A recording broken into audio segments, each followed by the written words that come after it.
know what you need. At least when that's you my, need it. I mean, my understanding is with that. We got 1 minute, folks. Anybody got it? Prior preferences. No, just any. Prior, yeah, okay. So we are. Did you get my Nobody knows that. Now see what I did? I messed this up. Yeah. So we're on the ready. So what? Oh, I'm gonna have trouble making that. I was like, I think it's handy. It is. I apologize if people are sensitive. My hands are so dry and it was the only lotion I had. Smells good. Now, I'm not I looking feel to like you, so we can smell the back of the room probably. That's very cool. But if you'd like to. So dry.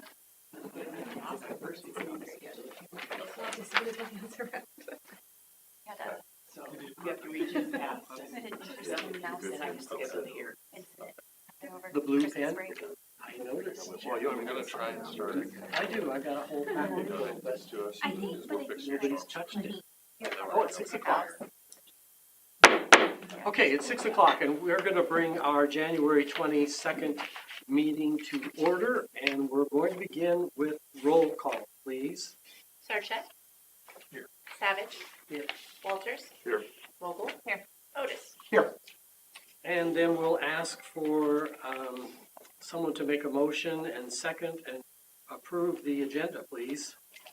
So moved. Second. Roll call. Otis? Yes. Sarchet? Yes. Savage? Yes. Walters? Yes. Yes.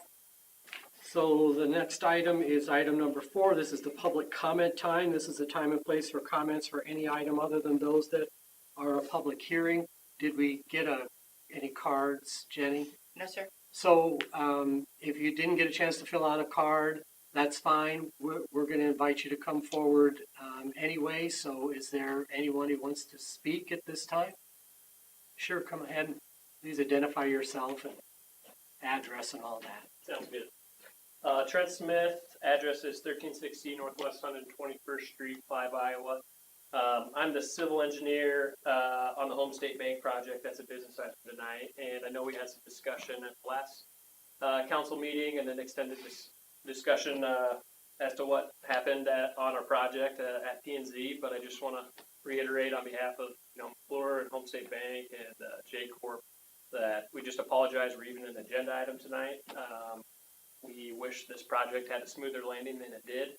And we wish it was something that was, simpler to fix, broken concrete or a busted water, just replace it. No one knows it happened. Fortunately, landscape doesn't work that way. So it's in our, it's our every intention to right what was wrong, and we appreciate staff providing a sense of urgency on kind of this issue, allowing us to meet several times to iron out a solution that we feel still provides a project that would be a nice feature piece on that north entryway in Polk City. So that's my comments in a nutshell, and I'm here to answer any questions if you have anything, or my contact information. Thank you for your comments. Again, if there's anybody else, you're welcome to come forward. We're not hearing that, then thank you very much, and we'll move on to item 5, which is consent items. And I'll ask for a motion and a second, please. So moved. Second. And then we'll ask for roll call. Sarchet? Yes. Savage? Yes. Walters? Yes. Vogel? Yes. Otis? Yes. Item 6 is a business item, Resolution 2024-07, Home State Bank Site Plan Amendment. Travis? Yeah, so for your consideration tonight is the site plan amendment that was alluded to 2 Mondays ago now. Proposing a remedy to the illegally removed trees at the Home State Bank parcel in the northeast corner of South 3rd Street and Bridge Road. The developer is proposing, or has met with an arborist, and the recommendations of the arborist have been described in both the memo and then the letter from McClure. Essentially, the arborist identified several of the removed trees as hazardous for one of many reasons. Either they were severely leaning, had exposed root systems, or in their mind were either too close to the water surface in that natural drainage way, or in the slope with a higher likelihood of a shortened life and being a hazard to the public property. Under Chapter 151 of your municipal code, private property owners are allowed to remove hazardous or diseased trees at their own discretion out of the city. After the recommendations from the arborist, as well as discussion among city staff, it was determined that 56 caliper inches of trees were illegally removed. And per Chapter 151 of the municipal code, they would be required to replace with 168 inches of caliper trees. The developer is proposing installation of 183 inches or caliper inches of trees. And then there was extensive discussion at the Planning and Zoning Commission meeting, and their recommendation was approval of the site plan subject to the developer entering into a maintenance agreement for the maintenance of those trees after installation. The general terms of that agreement, as provided to the city attorney who's preparing the agreement, is going to be an annual meeting beginning in May of 2025 between the developer or a representative and city staff or a representative to inspect the trees, evaluate which ones are in good health, which ones are in lesser health, and then which ones are dead and need replaced. Basically 3 levels of, are they good? Is that something we're going to watch moving forward? Do they need to be replaced? That will continue through May of 2029, and the property owner will be required to contact the city of Polk City no later than May 1st of each year to schedule that meeting. Meeting will not have to be scheduled before May 1, depending on schedules, weather or other factors, but they will have needed to contact the city prior to that. That development or that maintenance agreement will be considered at a later time because of the rescheduling of the P&Z meeting last week due to the conflict caucuses. We just didn't have time to get that agreement prepared for this meeting. Okay, thank you. Anything from you? No. Okay. So what we'll do is we have a resolution before us, 2024-07, Home State Bank Site Plan Amendment. We'll ask for a motion and a second, and then any council discussion. So moved. Second. Any council discussion? Yeah, so a couple things. Give me the numbers on the caliper that were required in the replacement, 165 and 185. So 56 was removed. 3 times that is 168 be required to be replaced. They're replacing with 100. Okay. So that's good to hear because let's be honest, even if some of the trees that they illegally removed happened to be diseased, that wasn't why they were removed. So to me, it's a little bit of, anyway, they're going above and beyond on that, which seems to be the case on this. I do want to pay special attention. So the performance bond that we have that takes us to 2029 is in addition to the funds that we also have to complete the other site plan improvements that we approved last meeting, correct? Yes. Yes, you Okay. got. Yeah, so the agreement to complete is to install the trees, and then at that first meeting, which would be May of 2025, that would be essentially the first annual meeting of full under the maintenance agreement, which is a separate agreement.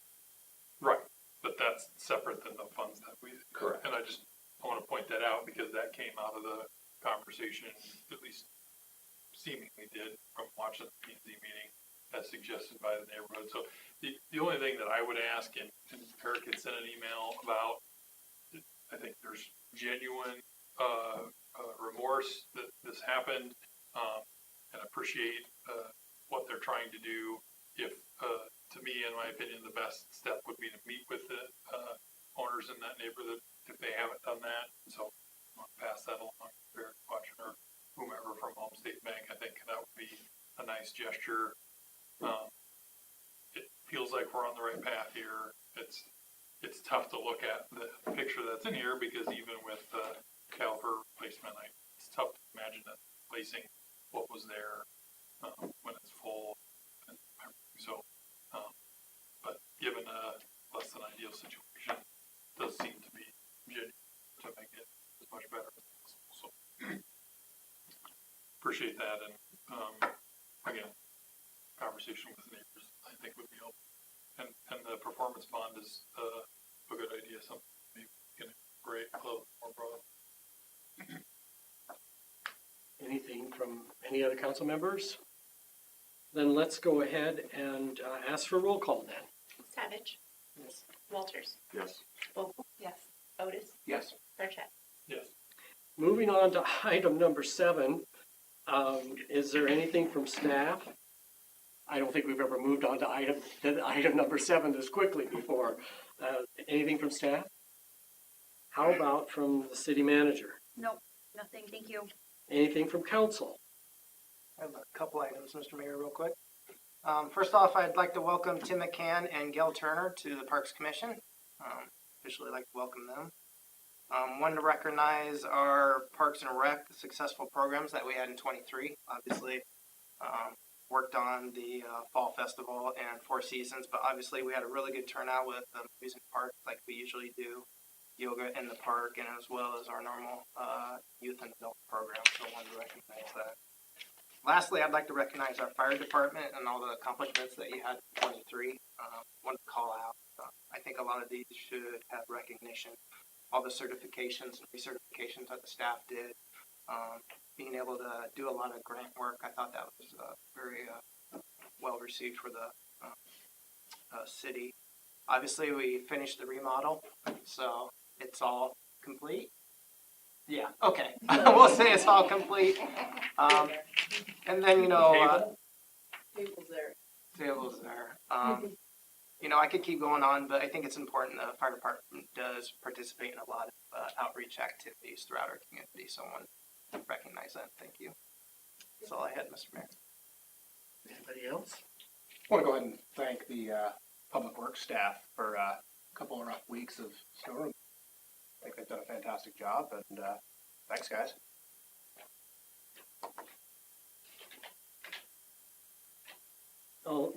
Only thing I have on my notes here is the same thing. I wanted to thank the Public Works Department for getting us out from under that snow and keeping the roads in good shape. And then I just wanted to say that we had the first meeting of our Arts and Culture Committee last week, and that went very well, and we're looking forward to moving that forward as well. Rob is on that committee, as are a number of other people as well. So that's what I have. Do you want to thank, his name, by extension? And Jennifer Drinkwater from Iowa State came in and gave us a presentation on how to go about setting up an Arts and Culture Committee. And so we appreciated that very much. So we'll keep reporting on what's going on with that as time goes by. So if there's nothing else, I guess I'll ask for a motion to adjourn in a second. Second. All in favor, say aye. Aye. Any opposed, say